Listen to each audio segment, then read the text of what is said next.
Hello students, मैं हूं आपकी educator Neha. Welcome to our channel RT life sciences. आज का सेशन स्टार्ट करने से पहले मैं कुछ इंफॉर्मेशन शेयर करना चाहती हूं अपने पुराने व्यूअर्स के लिए भी और जो आने वाले हैं उनके लिए भी कि ये जो चैनल है इसका पहले नाम रत्शिखा टाइम्स था, जो कि एग्रीकल्चर बेस्ड न्यूज चैनल था। अब उसे कन्वर्ट करके आरटी लाइफ साइंसेस कर दिया गया है। आरटी लाइफ साइंसेस जो है वो एक एजुकेशनल बेस्ड चैनल है जहाँ पे बीएससी और एमएससी के लेवल की जूलॉजी और बॉटनी का सिलेबस कंप्लीट कराया जाएगा। इसके अलावा competitive exams like CSIR NET, GATE XL etcetera, इन सब की प्रिपरेशन भी कराई जाएगी। तो हम आज का लेक्चर स्टार्ट करते हैं। आई होप कि आप इसे एंजॉय करेंगे और आपको अच्छा लगेगा, कंसेप्ट आपके क्लियर होंगे। तो आज का लेक्चर स्टार्ट करते हैं। आज हम स्टार्ट कर रहे हैं जो हमारा इंट्रोडक्टरी लेक्चर है और जो इंट्रोडक्टरी टॉपिक है हमारा वो है मॉलिक्यूलर बायोलॉजी। ओके, तो मॉलिक्यूलर बायोलॉजी एक ऐसा टॉपिक है जो एग्जाम पॉइंट ऑफ व्यू से तो इम्पोर्टेंट है ही, इसके अलावा इसकी अपनी भी एक इम्पोर्टेंस है। चाहे आप इन फ्यूचर किसी रिसर्च फील्ड में जाए या किसी भी टाइप की रिसर्च फील्ड में जाते हैं, आप कोई भी एग्जाम देते हैं तो एग्जाम में इस फील्ड से बहुत मतलब मैक्सिमम क्वेश्चंस जो होते हैं वो मॉलिक्यूलर बायोलॉजी से आते हैं। इवन कि अगर हम दूसरे टॉपिक्स पे भी देखें तो वो कुछ ना कुछ रिलेट करते हैं इस टॉपिक से। और अगर आगे चल के जो बच्चे रिसर्च फील्ड में जाना चाहते हैं तो लैब वर्क में जाना चाहते हैं, उसके लिए भी हमें इसको जानना बहुत जरूरी है। Other than this academic purpose, आपके पर्सनल लाइफ, पर्सनल नॉलेज के लिए भी ये जो टॉपिक है, ये जो चैप्टर है, ये बहुत इंपॉर्टेंट है। क्यों इंपॉर्टेंट है? क्योंकि हम इसी चैप्टर में जानते हैं डीएनए के बारे में, आरएनए के बारे में, किस तरीके से डीएनए से इंफॉर्मेशन ट्रांसक्राइब होकर आरएनए में जाती है, आरएनए जो है ट्रांसलेट होकर प्रोटीन सिंथेसिस करता है और एक जीन का एक्सप्रेशन होता है।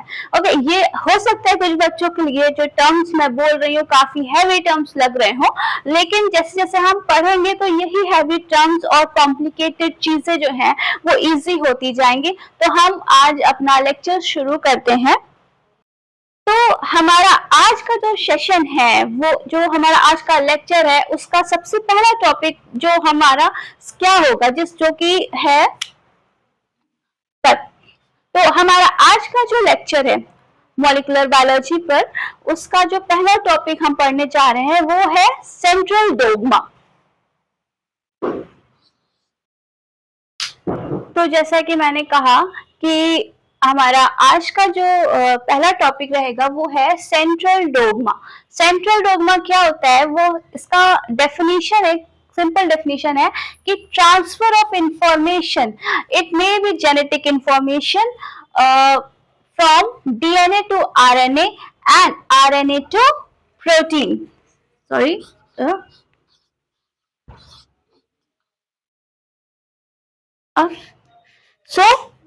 जो हमारी जेनेटिक इंफॉर्मेशन होती है, हमारी हेरिडिटरी इंफॉर्मेशन होती है, हमारा जो जीन एक्सप्रेशन होता है वो किस तरीके से होता है, वो सेंट्रल डोग्मा के बेसिस पर होता है।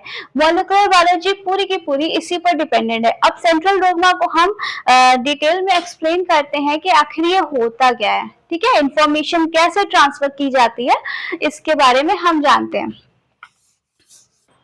तो अब हम शुरू करते हैं सेंट्रल डोग्मा। सेंट्रल डोग्मा क्या होता है? सेंट्रल डोग्मा, जो कि मैंने अभी बताया आपको कि ट्रांसफर ऑफ इंफॉर्मेशन जो कि एक जेनेटिक इंफॉर्मेशन हम कह सकते हैं, एक जीन का एक्सप्रेशन कैसे होता है, ये सब सेंट्रल डोग्मा के प्रोसेस के थ्रू होता है। ठीक है, तो सेंट्रल डोग्मा क्या होता है? सेंट्रल डोग्मा में 3 स्टेप्स होते हैं: डीएनए रेप्लिकेशन, ट्रांसक्रिप्शन, ट्रांसलेशन। ठीक, डीएनए रेप्लिकेशन का मतलब क्या होता है? डीएनए रेप्लिकेशन में डीएनए से डीएनए का बनना डीएनए रेप्लिकेशन कहलाता है।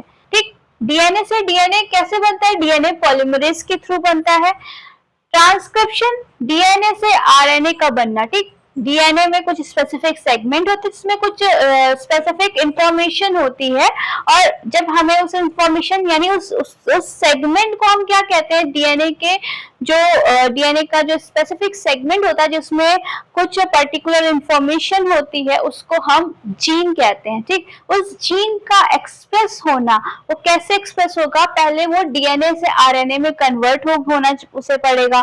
तो डीएनए से आरएनए में कन्वर्ट होने के प्रोसेस को हम क्या कहेंगे, ट्रांसक्रिप्शन कहेंगे। ठीक, वो इंफॉर्मेशन ट्रांसक्रिप्ट हो जाती है आरएनए में, तो उसी को हम ट्रांसक्रिप्शन कहते हैं। और जो ट्रांसक्रिप्शन होता है वो किस एंजाइम के थ्रू होता है, आरएनए पॉलीमरेज के थ्रू होता है। फिर अब आरएनए बन गया, ठीक, आरएनए से अब उस इंफॉर्मेशन को ट्रांसलेट होना होता है किसमें, प्रोटीन में। तो आरएनए से प्रोटीन में जो ट्रांसलेशन होता है उसको उस जो इंफॉर्मेशन को प्रोटीन में कन्वर्ट किया जाता है, उस प्रोसेस को हम ट्रांसलेशन कहते हैं। तो इनका जैसे नाम है रेप्लिकेशन, ट्रांसक्रिप्शन, ट्रांसलेशन, इसी से ये सारे स्टेप्स डिफाइन होते हैं। रेप्लिकेशन का मतलब डीएनए रेप्लिकेट कर जाता है, खुद को वो रेप्लिकेट करता है। ठीक, जब सेल डिवीजन होता है तो डीएनए को खुद को रेप्लिकेट करना पड़ता है ताकि वो जो दो डॉटर सेल बन रही है उनमें डिवाइड हो सके। ठीक, तो ये रेप्लिकेशन होता है जो कि सेल डिवीजन के टाइम पे होता है। ट्रांसक्रिप्शन यानी कि डीएनए का वो स्पेसिफिक सेगमेंट जिसको हम जीन कहते हैं, उसमें जो प्रेजेंट इंफॉर्मेशन है उसको ट्रांसक्रिप्ट कराने के लिए ट्रांसक्रिप्शन होता है, और जो वो इंफॉर्मेशन है वो ट्रांसक्रिप्ट होकर डीएनए से आरएनए में जाती है। ठीक, ये आरएनए है। ओके, अब जो आरएनए में इंफॉर्मेशन ट्रांसक्रिप्ट हो गई है, अब उसे ट्रांसलेट होना होता है प्रोटीन में। तो ट्रांसलेशन का जो प्रोसेस है वो क्या है, वो आरएनए से प्रोटीन का बनना। आरएनए में जो इंफॉर्मेशन थी वो ट्रांसलेट होकर प्रोटीन बनी। ठीक, अब ये प्रोटीन की पैकेजिंग होगी और उसके बाद इस प्रोटीन को जो है या तो किसी टारगेट सेल के ऑर्गेनेल्स में भेजा जाएगा या सेल के बाहर भेजा जाएगा, उसकी शॉर्टिंग कराई जाती है टारगेट ऑर्गन तक या टारगेट ऑर्गेनेल तक इस प्रोटीन को पहुंचाया जाता है, और उसके बाद जो भी इंफॉर्मेशन होती है उसको वहां पे जो भी एक्सप्रेस कराया जाता है। ठीक है, उस जीन को एक्सप्रेशन हो जाता है। तो ये जो पूरा प्रोसेस था ये सेंट्रल डोग्मा है। मॉलिक्यूलर बायोलॉजी में हमें यही 3 टॉपिक पूरे मॉलिक्यूलर बायोलॉजी में पढ़ने हैं, डिटेल में पढ़ने हैं। तो अब हम अगर इन सबको स्टार्ट करते हैं, सबसे पहले हम पढ़ेंगे क्या, डीएनए रेप्लिकेशन। डीएनए रेप्लिकेशन को पढ़ने से पहले हमें जानना चाहिए डीएनए के बारे में, डीएनए के स्ट्रक्चर के बारे में, और वो किस फॉर्म में हमारे सेल में यानी कि सेल के न्यूक्लियस में प्रेजेंट होता है उसको भी देखना पड़ेगा। ठीक है, तो सबसे पहले हम जानते हैं डीएनए के स्ट्रक्चर के बारे में। तो डीएनए हेलो तो हम अब डीएनए के स्ट्रक्चर को जानने से पहले हमें ये देखना होगा कि डीएनए हमारे सेल में उसकी लोकेशन क्या होती है और वो किस फॉर्म में हमारे सेल में प्रेजेंट होता है। ठीक है, तो हमने देखिए ये एक न्यूक्लियस बनाया है। ठीक है, सेल के अंदर का ये न्यूक्लियस है, उसका पूरा स्ट्रक्चर है। क्योंकि डीएनए न्यूक्लियस में होता है इसलिए हमें न्यूक्लियस को भी देखना पड़ेगा। तो ये एक न्यूक्लियस का स्ट्रक्चर है। न्यूक्लियस के स्ट्रक्चर को जब हम देखते हैं तो सबसे पहली लेयर जो हमें मिलती है वो क्या होती है, न्यूक्लियर एनवेलप। ये याद रखिएगा, ये एक यूकैरियोटिक सेल का न्यूक्लियस है।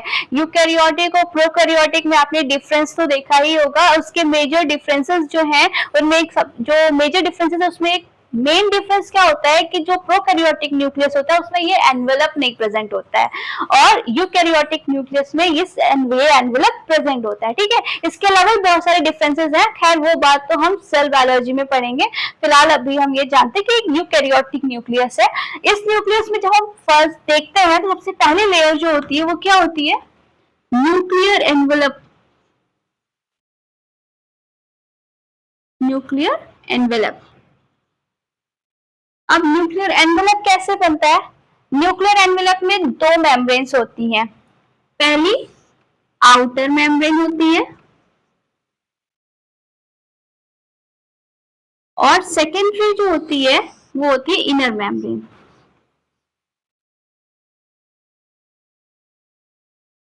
तो आउटर और इनर मेम्ब्रेन से मिलकर क्या बनता है, न्यूक्लियर एनवेलप बनता है, ठीक। आउटर मेम्ब्रेन और इनर मेम्ब्रेन से मिलकर न्यूक्लियर एनवेलप होता है।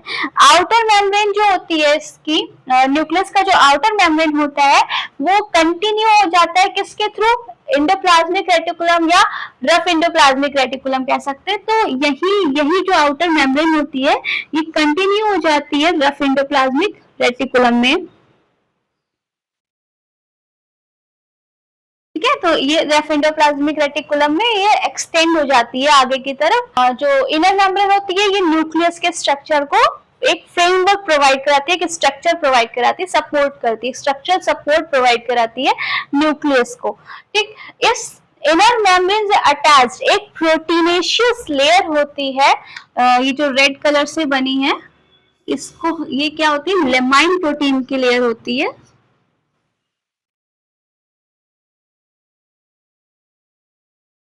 लेमाइन प्रोटीन की लेयर होती है। लेमाइन प्रोटीन की लेयर काफी इंपॉर्टेंट होती है क्योंकि ये क्रोमेटिन से इंटरेक्शन मेंटेन करती है, ठीक है। और इसके अलावा कभी कभी क्या होता है, सॉरी, तो ये लेमाइन प्रोटीन में जब म्यूटेशन हो जाता है तो बहुत सारी डिजीज हो जाती है, उसमें से एक बहुत ही फेमस डिजीज है प्रोजेरिया, ओके।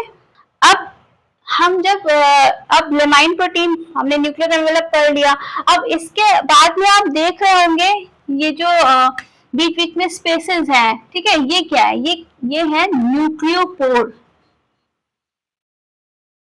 न्यूक्लियोपोर, न्यूक्लियोपोर्स क्या होते हैं, ये जो इसकी न्यूक्लियर एनवेलप होता है ये कंटिन्यू लेयर नहीं होती, कंटिन्यूड लेयर नहीं होती, इसमें बीच बीच में स्पेसेस होते हैं जिसको हम क्या कहते हैं, पोरस लेयर होती है। और इस जो ये पोर्स होते हैं इनको हम क्या कहते हैं, न्यूक्लियोपोर कहते हैं। जो न्यूक्लियोपोर होते हैं ये प्रोटीन लाइन चैनल होते हैं जो सिलेक्टिव मॉलिक्यूल्स को क्या कहते हैं, ट्रांसपोर्टेशन का काम करते हैं। अब वो सिलेक्टिव मॉलिक्यूल्स क्या हो सकते हैं, राइबोसोम्स हो सकते हैं, ठीक है, आरएनए, एमआरएनए जो कि न्यूक्लियस से बाहर आता है, तो एमआरएनए हो सकता है, राइबोसोम्स हो सकते हैं। इसके अलावा कुछ कैरियर प्रोटीन्स होती हैं, तो वो सब जो होती है उनका न्यूक्लियस के अंदर आना और न्यूक्लियस से बाहर जाना ये किसके थ्रू रेगुलेट होता है, न्यूक्लियोपोर के थ्रू होता है, ओके। अब हम जब न्यूक्लियोपोर के अंदर, हम न्यूक्लियस के अंदर आते हैं, तो न्यूक्लियस के अंदर अब हमें क्या चीज देखने को मिलती है, न्यूक्लियोप्लाज्म।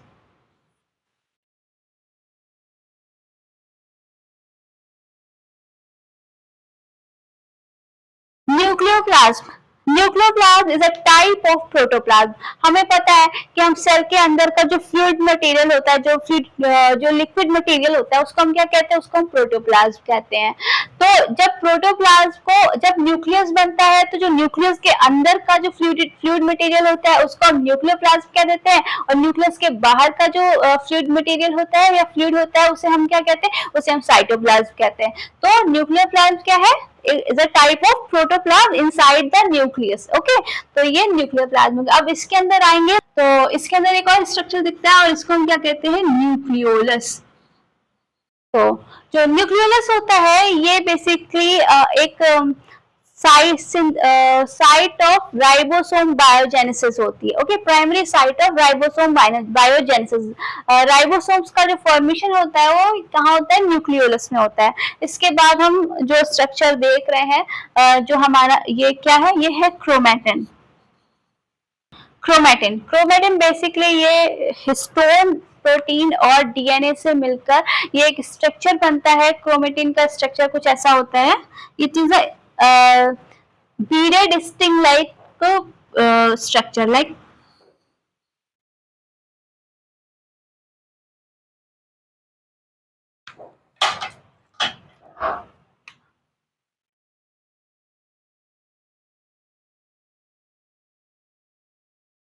तो ये क्रोमेटिन है जिसमें ये डीएनए है और डीएनए जहाँ पे क्वाइल कर रहा है, ये हिस्टोन प्रोटीन को क्वाइल कर रहा है। तो ये पूरा जो स्ट्रक्चर है स्टिंग है और उसमें जो हिस्टोन प्रोटीन से जो डीएनए क्वाइल किया है तो ये कुछ बीट टाइप स्ट्रक्चर दिख रहे हैं, तो इसको हम क्या कहते हैं, क्रोमेटिन कहते हैं।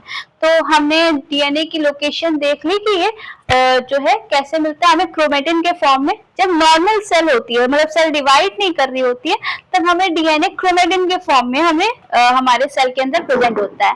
बट ड्यूरिंग सेल डिवीजन क्या होता है कि ये जो क्रोमेटिन है ये थोड़ा, जब अभी देखिए लूज है, ठीक, जब सेल डिवीजन होता है तो यही क्रोमेटिन कंडेंस्ड हो जाता है और वो कौन सा स्ट्रक्चर फॉर्म करता है, क्रोमोसोम का स्ट्रक्चर फॉर्म करता है।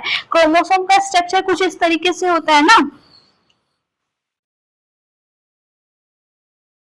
ठीक, तो क्रोमोसोम का स्ट्रक्चर फॉर्म करता है। अब क्रोमोसोम का स्ट्रक्चर क्यों बनता है और नॉर्मली ये क्रोमेटिन के फॉर्म में क्यों होता है, तो हम ये जानते हैं कि अब आप एक एग्जांपल लेते हैं कि जैसे कि जब एक घर होता है, इसमें मान लीजिए दो भाई रह रहे हैं, और तो घर में नॉर्मल सारा सामान जो है वो ऐसे ही ओपनली पड़ा होता है, कुछ भी कहीं भी चीजें पड़ी होती है, ठीक है।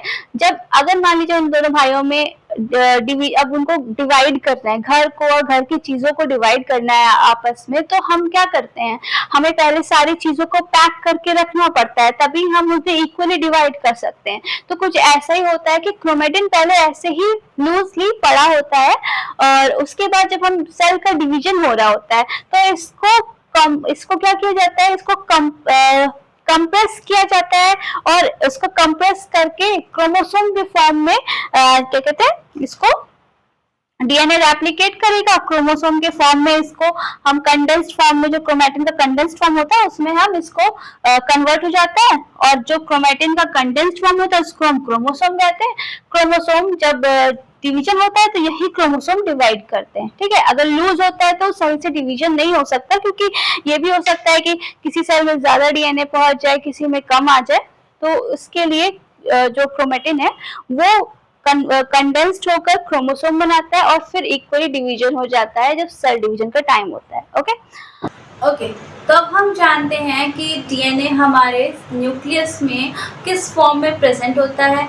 हम ये जानते हैं कि डीएनए एक थ्रेड लाइक स्ट्रक्चर हम कह सकते हैं उसको, पर आपको पता है उसकी लेंथ कितनी होती है? उसकी लेंथ होती है 6.2 बिलियन किलोमीटर अप्रॉक्सीमेट। ओके, तो सोचिए आपकी इतनी लेंथ का जो डीएनए है वो हमारे बॉडी की एक छोटी सी सेल के न्यूक्लियस में किस तरीके से प्रेजेंट होगा।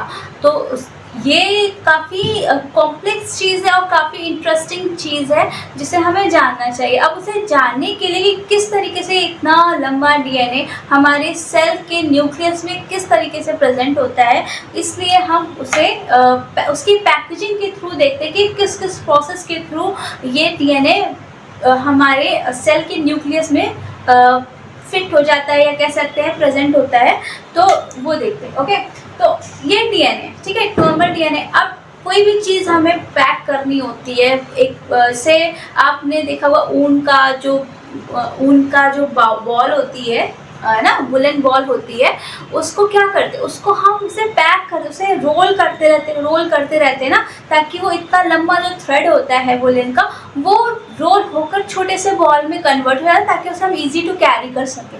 तो इसी तरीके से डीएनए को भी रोल करके कहते हैं पैक किया जाता है। तो सबसे पहले डीएनए, ये ओपन डीएनए, ठीक, ओपन डीएनए को हम क्या करेंगे, एक प्रोटीन में क्या करेंगे, कॉइल करते हैं, ठीक। वो प्रोटीन कौन सी होती है, वो हिस्टोन प्रोटीन होती है। तो ये आपका नॉर्मल डीएनए था। सबसे पहले हम ये देख रहे हैं कि डबल स्टैंडर्ड डीएनए है।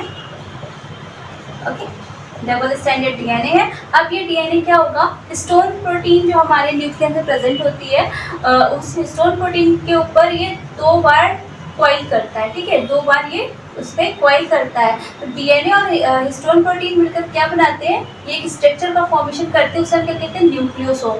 न्यूक्लियोसोम वो स्ट्रक्चर है जहाँ पे डीएनए जो है वो हिस्टोन प्रोटीन के चारों तरफ कॉइल कर रहा है 2 बार, ठीक है, तो 2 बार ये कॉइल करता है। 2 न्यूक्लियोसोम के बीच का जो डीएनए प्रेजेंट होता है, जो 2 न्यूक्लियोसोम के बीच में डीएनए प्रेजेंट होता है, इसे हम क्या कहते हैं, लिंकर डीएनए कहते हैं। ओके, तो हम यहाँ पे हिस्टोन के बारे में थोड़ा सा जानते हैं। तो हिस्टोन जो होता है वो एक ऑक्टोबर के फॉर्म में हमारी बॉडी में प्रेजेंट रहती है। सबसे पहले तो ये जानते हैं कि हिस्टोन प्रोटीन कितने टाइप की होती है। तो बेसिकली हिस्टोन प्रोटीन जो हमारे में होती हैं वो 5 टाइप होती हैं, ठीक।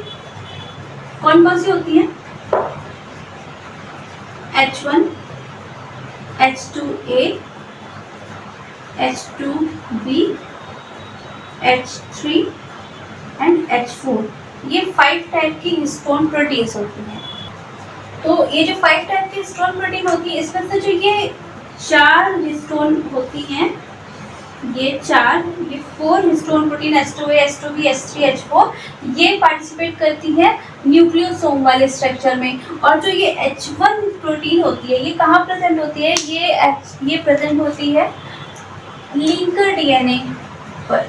ओके, ये जो दिख रहा है ग्रीन सा, ये क्या है? H1 हिस्टोन प्रोटीन है। अब ये जो 4 प्रोटीन होती हैं, यानी कि जो ये हिस्टोन प्रोटीन न्यूक्लियोसोम बनाती हैं, ठीक है, कौन कौन सी? H2A, H2B, H3, H4 ये ऑक्टोमर के फॉर्म में प्रेजेंट होती हैं। ऑक्टोमर के फॉर्म में कैसे कि आप मान लें कि ये एक हिस्टोन प्रोटीन है, इसको हम 4 पार्ट में डिवाइड कर दें। अब ठीक है, एक H2A हो गया, H2B हो गया, H3, H4 हो गया, तो हमें आगे से ये 4 दिख रहे हैं, इसके पीछे भी यही 4 प्रोटीन, लेकिन आप कह सकते हैं कि ये सब पेयर्स में होती हैं। ये भी 2 होती हैं, ये भी 2 होती हैं, ठीक है, 2 होती हैं 2, तो ये एक एक पेयर के फॉर्म में होती है। जब पेयर के फॉर्म में होगी तो ये ऑक्टोमर वाला स्ट्रक्चर फॉर्म कर लेंगी, ठीक है। तो हिस्टोन ऑक्टोमर से डीएनए जब कॉइल करता है तो वो न्यूक्लियोसोम बनाते हैं। अब H1 प्रोटीन, हिस्टोन प्रोटीन जो होती है वो लिंकर डीएनए से अटैच्ड होती है। लिंकर डीएनए क्या होता है? 2 न्यूक्लियोसोम के बीच में जो डीएनए होता है उसे हम लिंकर डीएनए कहते हैं। अब ये जो लिंकर डीएनए, ये जूम करके हमने देखा, अब इसको हम थोड़ा सा दूर से जूम आउट करके देखेंगे तो हमें एक स्ट्रिंग जिसमें बीडेड लाइक स्ट्रक्चर हमें दिख रहा होगा। तो ये क्या होता है? ये आपका क्रोमैटिन होता है। इसी को हम क्या कहते हैं? क्रोमैटिन कहते हैं, ठीक है। तो इस तरीके से ये क्रोमैटिन बना। अब क्रोमैटिन को अभी भी हम इस डीएनए को हमें और कॉइल करना पड़ेगा, ठीक है। इसको पैकेजिंग के लिए हम इसे और कॉइल करना पड़ेगा। अब क्रोमैटिन को हमें और कॉइल करने के लिए हमें एक और प्रोटीन की ज़रूरत होती है, न्यूक्लियोप्लाज्मिन प्रोटीन, ठीक है। ये क्या है? ये न्यूक्लियोप्लाज्मिन प्रोटीन है, न्यूक्लियोप्लाज्मिन प्रोटीन। ओके, तो ये जो न्यूक्लियोप्लाज्मिन प्रोटीन है ये किस तरीके से वर्क करती है? जैसे हमें आपने देखा होगा कि जब लोग अपने हेयर्स को कर्ल करते हैं तो वो क्या करते हैं? वो एक रोलर यूज़ करते हैं। लाइक मान लीजिए ये एक रोलर है और इस हेयर को और कर्ल करने के लिए, कॉइल करने के लिए इस तरह से एक रोलर यूज़ करते हैं। तो ये जो न्यूक्लियोप्लाज्मिन प्रोटीन है एक टाइप के रोलर टाइप का काम करता है। जब ये अभी लूज फॉर्म में प्रेजेंट होता है, क्रोमैटिन में लूज फॉर्म में प्रेजेंट होता है, जब ये न्यूक्लियोप्लाज्मिक प्रोटीन से कॉइल करता है तो ये टाइटली हेलिकल टाइप स्ट्रक्चर बनाता है, मतलब हाईली कॉइल्ड स्ट्रक्चर बनाता है, ठीक है। ये हाईली कॉइल्ड स्ट्रक्चर जो होता है वो क्रोमोसोम में आता है। अब ये क्रोमोसोम में अभी भी ये नहीं प्रॉपर तरीके से फिट होगा, उसके लिए क्रोमोसोम में एक और प्रोटीन प्रेजेंट होती है। ये जो ब्लैक कलर से दिख रही है ये क्या है? नॉन हिस्टोन क्रोमोसोमल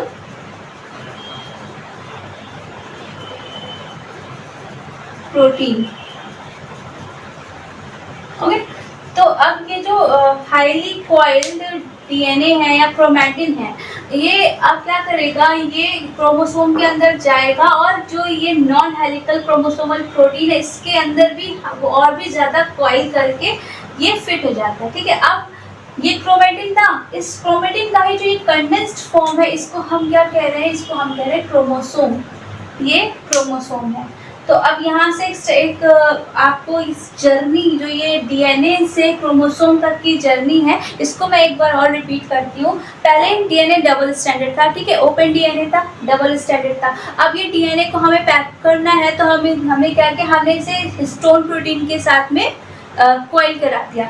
हिस्टोन के साथ में जब डीएनए, हिस्टोन के ऊपर डीएनए 2 बार कॉइल करता है तो उस स्ट्रक्चर को हम क्या कहते हैं? न्यूक्लियोसोम कहते हैं, ठीक। 2 न्यूक्लियोसोम के बीच का जो डीएनए होता है, जिसे कनेक्टिंग डीएनए, कैसे लिंकर डीएनए कहते हैं, ओके। कनेक्ट कर रहा होता है ना, तो इसलिए इसको हम लिंकर डीएनए, लिंक कर रहा होता है तो इसे लिंकर डीएनए कहते हैं। जो हिस्टोन प्रोटीन होती है वो कितने टाइप की होती है? मैंने आपको बताया H1, H2A, H2B, H3, H4, ठीक है। तो H2A, H2B, H3, H4 ये 4 जो टाइप की हिस्टोन प्रोटीन होती है वो न्यूक्लियोसोम में पार्टिसिपेट करती है, और जो H1 हिस्टोन प्रोटीन होती है वो लिंकर डीएनए में पार्टिसिपेट करती है, ओके, लिंकर डीएनए के साथ अटैच्ड होती है। अब ये जो इसको हम जूम आउट करेंगे, जब इससे हम जूम आउट करेंगे तो हमें एक structure string beaded like structure दिखता है, जिसे हम क्या कहते हैं, क्रोमेटिन कहते हैं। क्रोमेटिन को आप देखें तो ये स्ट्रिंग है और उसमें बीड्स जैसे ये स्टोन प्रोटीन न्यूक्लियोसोम प्रेजेंट है। तो ये जो स्ट्रक्चर है क्रोमेटिन है, ये अभी लूज स्ट्रक्चर है। इसको और कॉइल करने के लिए हम एक और प्रोटीन का यूज करते हैं, न्यूक्लियोप्लाज्मिक प्रोटीन। ठीक है, न्यूक्लियोप्लाज्मिक प्रोटीन से ये जो क्रोमेटिन है ये और ज़्यादा कॉइल करता है, तो ये हाईली टाइटली हेलिकल स्ट्रक्चर बनाता है।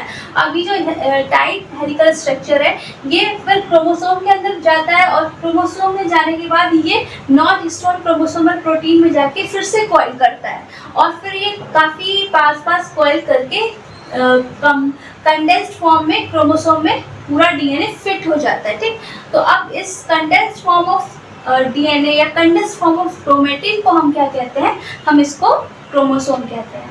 तो ये डीएनए की पैकेजिंग कह सकते हैं। अब हमें पता चल रहा है कि इतना बड़ा जो डीएनए होता है, जो लगभग 6.2 बिलियन किलोमीटर डीएनए होता है, वो किस तरीके से हमारे न्यूक्लियस में फिट हो जाता है। ओके, फिलहाल आज का सेशन थोड़ा सा लंबा हो रहा है, तो हम डीएनए के स्ट्रक्चर को अपने नेक्स्ट लेक्चर में देखते हैं। ओके, तब तक के लिए आज जो मैंने आपको पढ़ाया उसको फिर से रिवाइज करिएगा, हो सके तो एक दो बार और लेक्चर देख के आप इसे फिर से देखिएगा, तो आपको जहाँ पे आप बीच में छूट गया होगा या आपको मिस हो गया होगा कोई सा टॉपिक, तो वो भी क्लियर हो जाएगा। तो आज हमने क्या पढ़ा, आज हमने पढ़ा था सेंट्रल डोग्मा।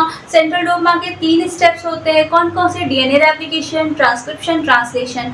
ओके, अब हमने इसके बाद डीएनए रेप्लिकेशन पढ़ने से पहले हमने डीएनए की लोकेशन को देखा, कहाँ पे, न्यूक्लियस में। न्यूक्लियस में हमने न्यूक्लियर एनवेलप के बारे में पढ़ा, न्यूक्लियर एनवेलप की दोनों membrane, inner and outer membrane के बारे में पढ़ा, लेमाइन प्रोटीन के बारे में पढ़ा। लेमाइन प्रोटीन के बाद हमने न्यूक्लियोलस के बारे में पढ़ा, न्यूक्लियोप्लाज्म पढ़ा और फिर क्या पढ़ा, क्रोमेटिन पढ़ा। ठीक है, क्रोमेटिन के बाद हमने अब डीएनए की पैकेजिंग देखी कि इतना जो लेंदी डीएनए होता है वो किस तरीके से हमारे न्यूक्लियस से प्रेजेंट होता है, ये भी हमने देखा। अब हम कल जो हमारा लेक्चर होगा उसमें हम देखेंगे डीएनए का स्ट्रक्चर कैसे होता है। ओके, तो डीएनए के स्ट्रक्चर को जानने के लिए हमारा कल का लेक्चर आप ज़रूर देखिएगा। और आज के लेक्चर में अगर आपको कोई भी डाउट हुआ हो, किसी भी तरह की परेशानी हुई हो या आपके अंदर आपको कोई क्वेश्चन हो आपका, तो वो आप कमेंट सेक्शन में ज़रूर बताइए। लेक्चर अच्छा लगा हो तो आप हमारे चैनल को सब्सक्राइब करें